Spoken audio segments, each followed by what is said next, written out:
Fala galera, beleza? Então ó, tô bolando aqui, né, mais uma videoaula, tá bom? Um tutorialzinho para vocês aí sobre a nossa aula, né, do tema de hoje. A gente já tá trabalhando aí na universidade, que é o tema de composição corporal. Então a gente já falou um pouco sobre IMC, né, vimos aí que o IMC, que é o índice de massa corporal, nos mostra um parâmetro de avaliação que é muito subjetivo, né, que é muito relativo.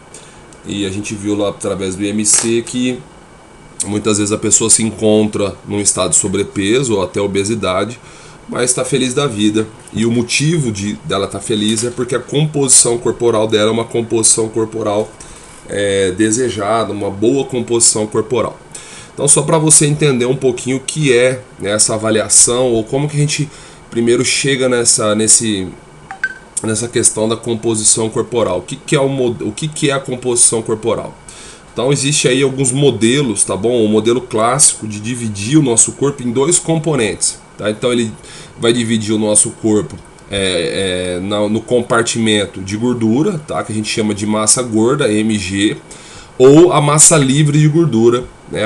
Abreviado pelas iniciais ali MLG, tá? Então existe esse modelo clássico, né, de divisão aí, né, de dois componentes para dividir o nosso corpo em massa gorda e massa livre de gordura.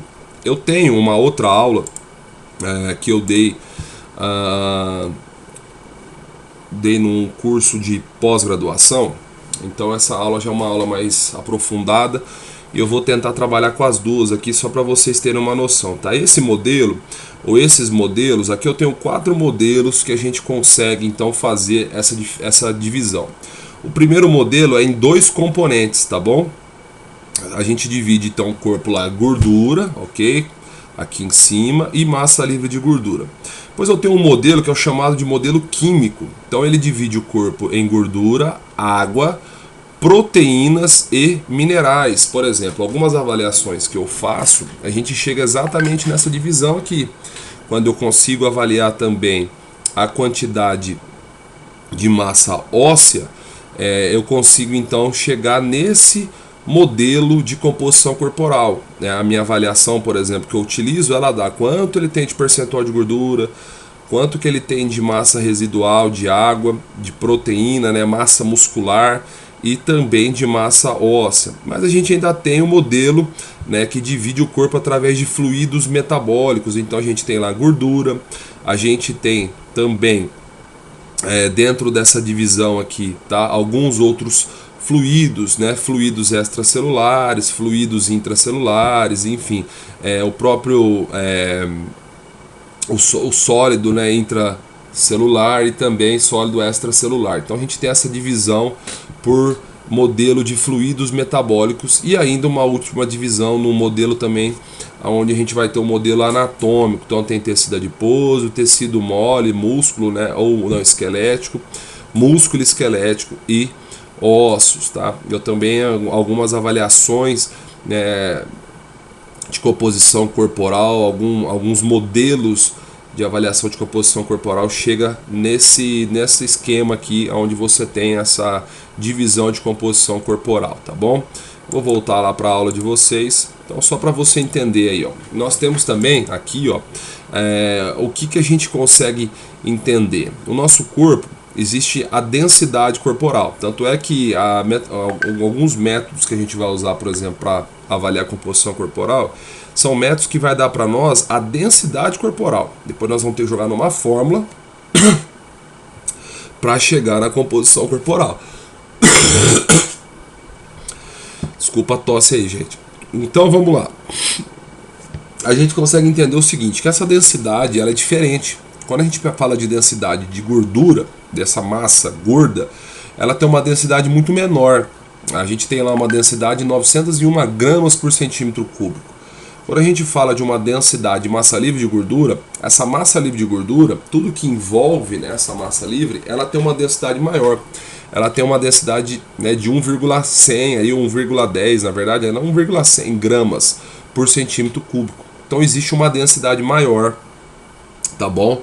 Na massa muscular, por exemplo, o músculo tem uma densidade maior do que a gordura, tá? Então, como é que encontraram isso?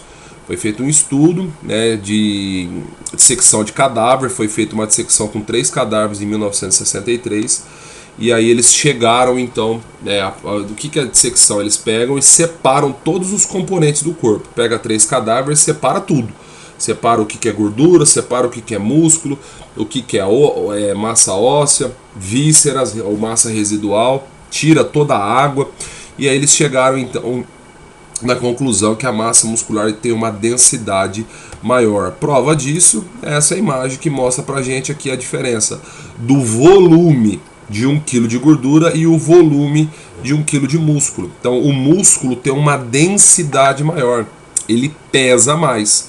Se a gente pegasse a mesma quantidade em volume, ok, em tamanho de músculo, a gente teria aqui talvez 3 quilos, né, se fosse pesar esse mesmo volume de músculo.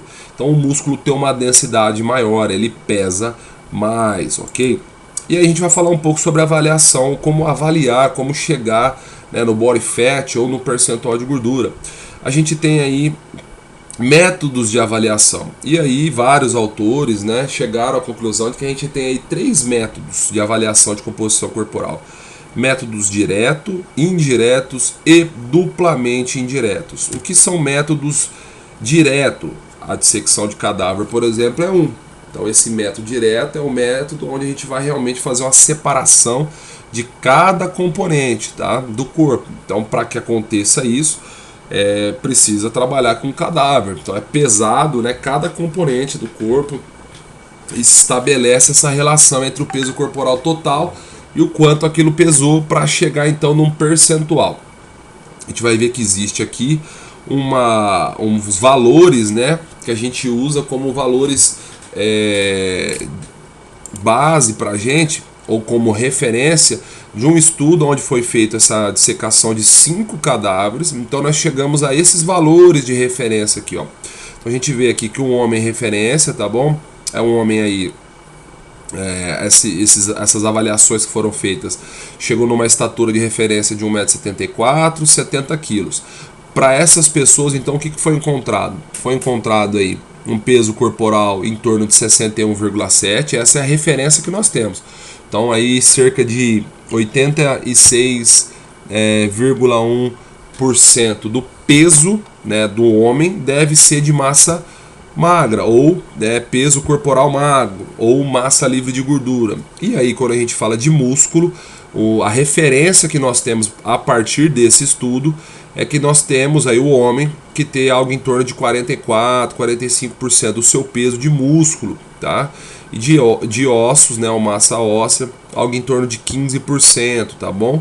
Gordura total, algo em torno de 15%, e aí a gente vai ver depois que existe a gordura de reserva e a gordura essencial, e é óbvio que a gordura de reserva ela é maior. Valores de mulher já muda, tá? Então a mulher de referência, essas mulheres, esse estudo chegou a esses valores baseando-se em mulheres de 1,63 m, tá bom? Essa é a média que foi achada, 56 quilos. Esquece o peso, esquece a altura.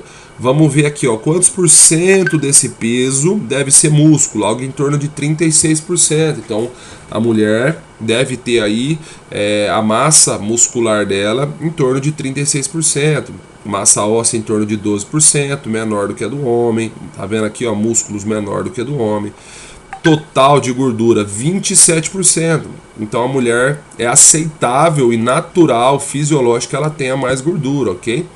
Essa gordura de reserva da mulher, ela chega em torno de 15%, tá bom? E 12% desses 27% então de gordura essencial. Você vai observar também, depois eu vou falar um pouco, essa gordura essencial na mulher ela deve ser um pouco maior. A mulher precisa ter um pouco mais de gordura essencial justamente por causa da questão da gestação. Então aqui, ó, aqui você tem explicando bem aqui certinho, né, essa diferença entre a gordura de reserva. O que é a gordura de reserva? Ou melhor, o que é a gordura essencial? Ela é aproximadamente 3% do nosso peso corporal. Nas mulheres ela chega a 9% do peso corporal. Por quê? Porque as mulheres têm funções aí fisiológicas, né, como por exemplo a questão da gestação, aonde ela precisa ter mais gordura, ok?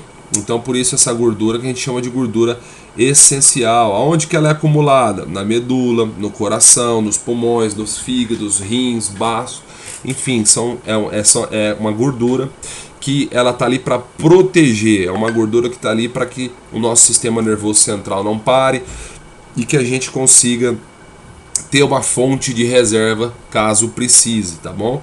E depois a gente tem a gordura de reserva, e essa gordura já é aquela gordura que é armazenada, né, no tecido adiposo, que é aquela gordurinha acumulada no nosso tecido adiposo. E realmente homens têm tende a ter um percentual menor de gordura em relação às mulheres, ok? Vamos voltar aqui então para a nossa aula. Então o primeiro método indireto, ou melhor, método direto, que é avaliado através dessa secção de cadáveres que a gente não vai fazer, ok? Depois nós temos os métodos indiretos. O principal desses métodos é a pesagem hidrostática. Nós temos outros métodos diretos, como ultrassom, raio-x, o raio-x de dupla energia, que é chamado de DEXA, a ressonância nuclear magnética, a densitometria ou densimetria óssea.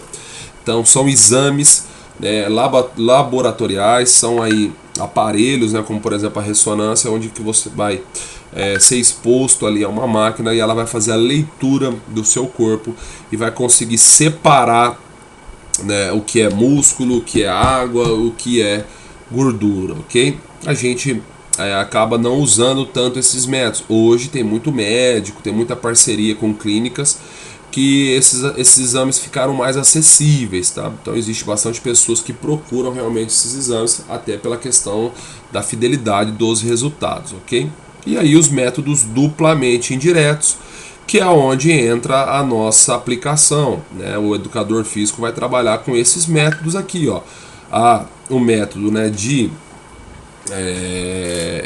adipometria, tá bom? Ou esse método, né, antropométrico, que é, no caso da avaliação de composição corporal, a adipometria. A gente usa, né, um adipômetro para avaliar. Existe também o método onde a gente utiliza de circunferências, por isso que entra aqui a antropometria, tá bom? E a impedância ou a bioimpedância elétrica, né, ou a impedância bioelétrica, que eu vou falar um pouquinho, né, sobre os dois para vocês hoje.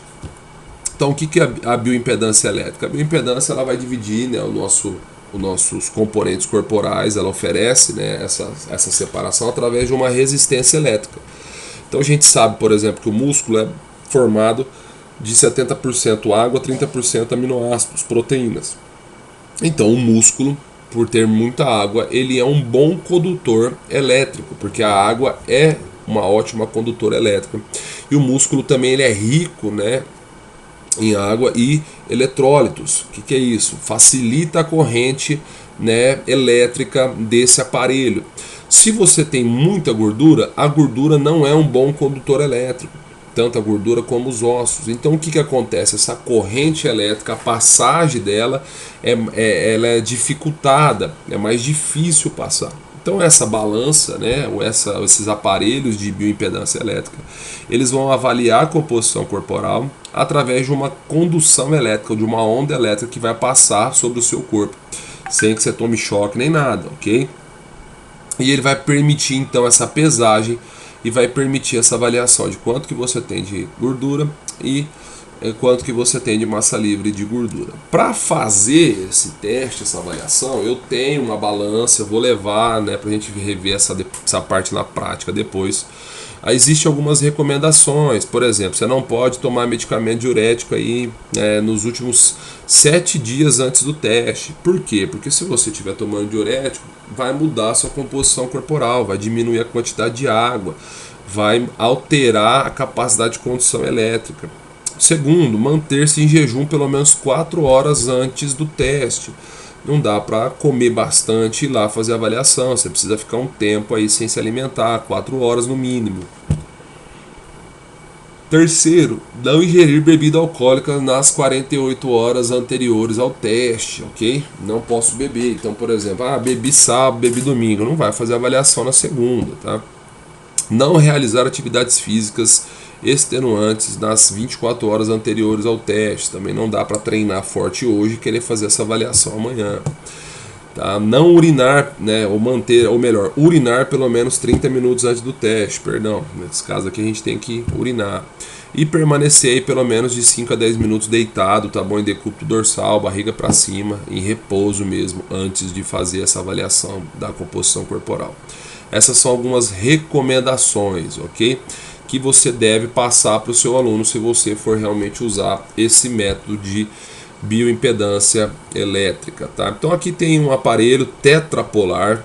O que é o aparelho tetrapolar? É um aparelho que vai ser colocado nas suas mãos e nos seus pés, tá bom? Então existe aí onde você tem que colocar o condutor, aonde faz a leitura do sinal, aonde envia o sinal. Esse aparelho é um aparelho que já tem um custo relativamente alto. Eu tenho aqui, ó, só para vocês terem uma ideia, alguns modelos também, deixa eu só achar,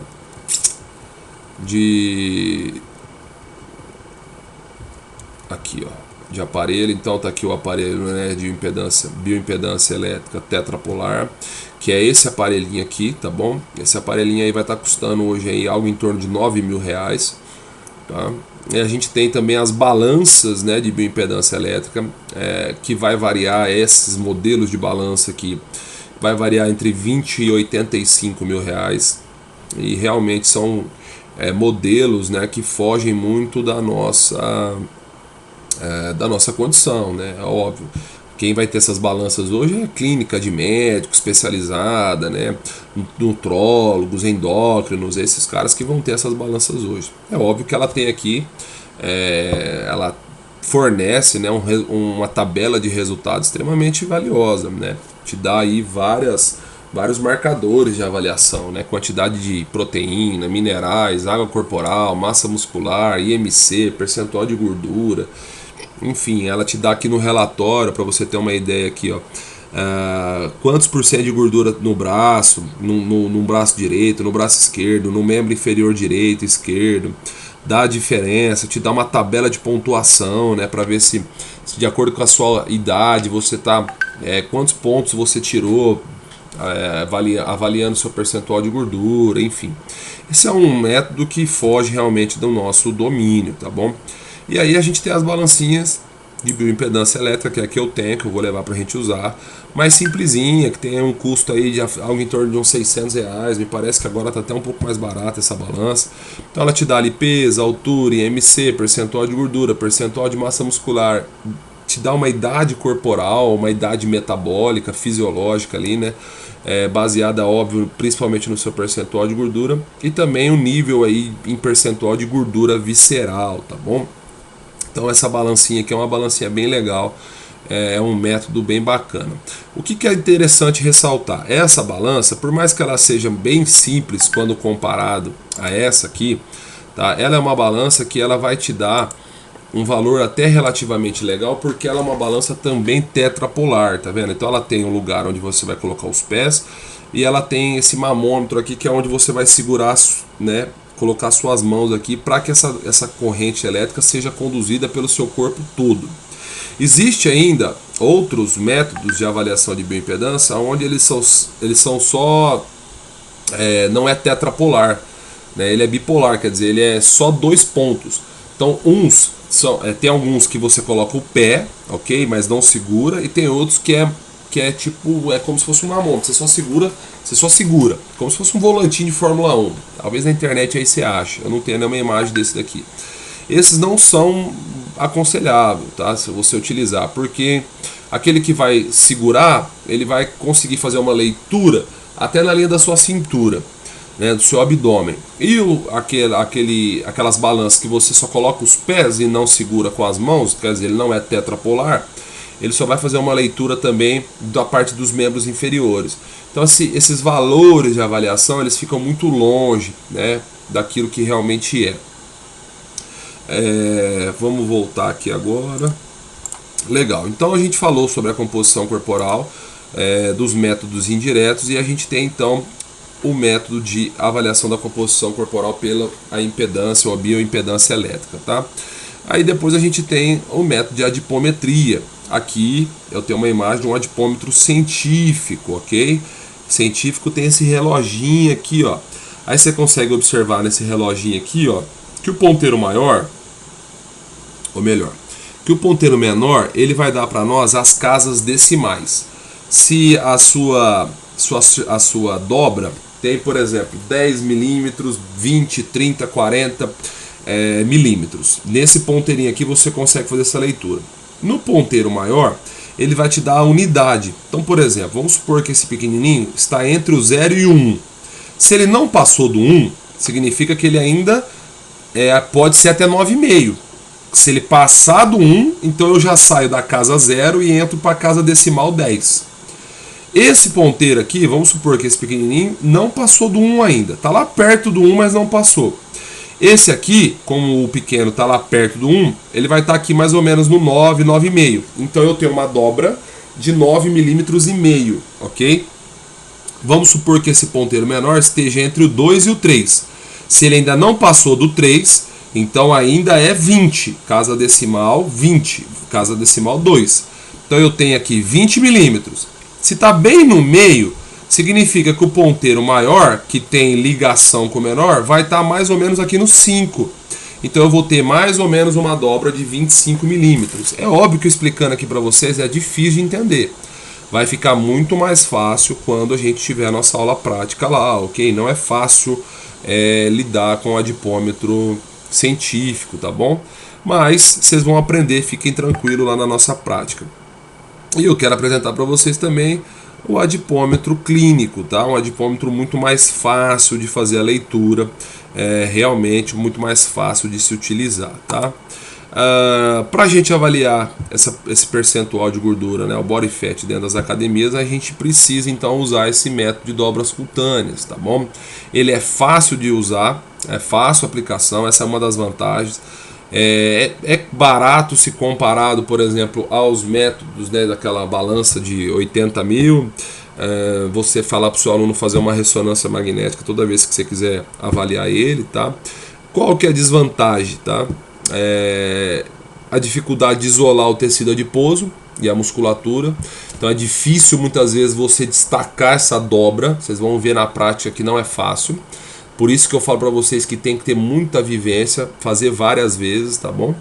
E o erro aí intra e interavaliador, quer dizer, às vezes você fez uma avaliação com a pessoa, ficou muito tempo sem fazer, aí vai fazer, acaba pegando essa dobra errado, acaba puxando demais, ou afundando demais, ou na hora de pegar não pega muito, pega menos do que da outra vez. Então precisa realmente ter uma prática, uma vivência para poder acertar essa situação, tá bom? E óbvio que se um avaliador fizer, que é essa diferença interavaliador, e depois outra pessoa for fazer a avaliação, a gente chama de reavaliação, né? Eu fiz a primeira avaliação diagnóstica, e aí depois vou fazer as avaliações somativas, né? As reavaliações, eu coloco outra pessoa para fazer, vai dar diferença de um avaliador para o outro, ok? E aí eu deixei aqui para vocês vários compassos, tá bom? Esses compassos aqui são os mais aconselhados aí, os melhores, ok? Tem aqui todos os nomes deles aqui para vocês, ó, tá bom? E é uma coisa interessante que a espessura da dobra ela deve ir de 2 milímetros a 40, no máximo 45. Se passar disso, já não compensa mais usar esse método, tá bom?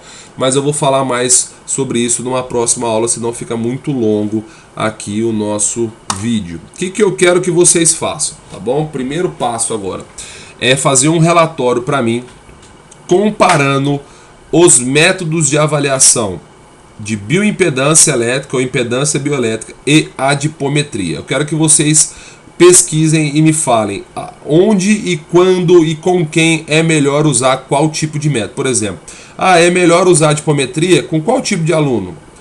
A bioimpedância elétrica é melhor ou pior que o adipômetro? Qual que é mais fidedigno? Qual que é melhor?